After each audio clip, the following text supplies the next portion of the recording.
महाराज जी, आपके चरणों में कोटि कोटि प्रणाम। महाराज जी, मेरे घर की पूजा स्थल में कई देवी देवता व 3 लड्डू गोपाल हैं। कभी किसी की पूजा छूट जाए तो मन बहुत दुखी हो जाता है। महाराज जी, मेरी पत्नी शिव जी की भक्त हैं। अब उनका और मेरा दोनों का रुझान नारायण जी की भक्ति की तरफ बढ़ रहा है। महाराज जी, हमारा कृपया मार्गदर्शन करें। देखो, हमारा भगवान विश्व रूप है। आप जिस रूप में चाहो उसको रिझा सकते हो, पर आसक्ति प्रेम एक से ही होता है, बहुत रूपों से नहीं हो सकता। जब तक हमारी भक्ति सार्वभौम चल रही है और वो अनन्यता की तरफ नहीं आती, तब तक रंग नहीं लाती।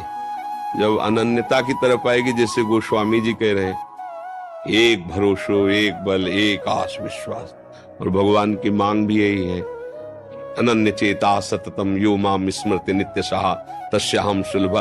अनन्यता में प्रेम आ जाता है। सब उपासनाएं कोई भी उपासक शुरू करे यहीं से होती है। वो सब देवी देवताओं की उपासना करता है, फिर उसको एक मार्ग मिलता है, गुरु प्रदत्त मार्ग। फिर उसमें उसकी आसक्ति होती है, उस आसक्ति में प्रेम जागृत हो जाता है। अब जैसे किससे हम प्रेम करें, बहुत रूप विराजमान है, तो एक सार्वजनिक सेवा मात्र हो गई, प्रीति नहीं हुई। प्रीति में तो जैसे रंग आएगा, तो मेरे तो गिरधर गोपाल दूसरा न कोई, फिर रंग आ जाएगा।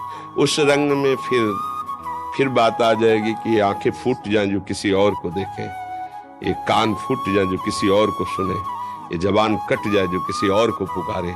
रसना कटो जो अन रटो, निरखी अन फुटो नयन, श्रवण फुटो जो अन सुनो, श्री राधा जस बैन। कहीं एक जगह प्रेम कर लिया जाए। प्रभु के सब रूप हैं, पूरा चराचर जगत भगवान का ही रूप है। भगवान ने विराट रूप में दिखाया। अब हमको एक जगह प्रेम, हमारा प्रेम फैल चुका है। भगवान आदेश करते हैं, जैसे माँ भी भगवान ही है, बिल्कुल संशय नहीं, पिता भी भगवान ही है, जो चराचर जगत में हमारे संबंधी वो भी भगवान है। लेकिन भगवान स्वयं कह रहे हैं, जननी जनक बंधु सुत दारा, तन धन भवन सुहृद परिवारा, सबकी ममता ताग बटोरी, मम पद मनहि बांध बर डोरी। तब हम क्या करेंगे, तुम्हारे अंदर समदर्शिता प्रकट कर देंगे, तुम्हारी इच्छाओं का नाश कर देंगे, तुम्हें कभी शोक नहीं होगा, हम तुम्हें संत बना देंगे। संत मतलब हृदय की स्थिति।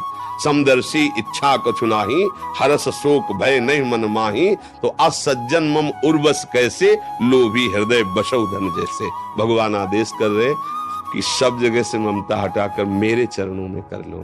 तो अब ये धीरे धीरे प्रभु से प्रार्थना करो और अपनी ममता को एक जगह समेट लो, चाहे गोपाल जी में समेट लो, चाहे किसी भगवत स्वरूप दैवी शक्ति में, कहीं एक। रामकृष्ण परमहंस जी ने सब भगवान के स्वरूपों का दर्शन काली जी में किया।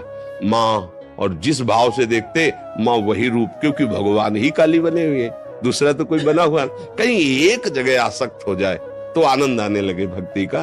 कोशिश करो, भगवान से प्रार्थना करो कि आपका मन किसी भगवान के एक नाम रूप में लग जाए और उसी के अनन्य होकर निरंतर उसी का चिंतन बनने लगे, तो हमारा जीवन परम लक्ष्य को प्राप्त कर लेगा।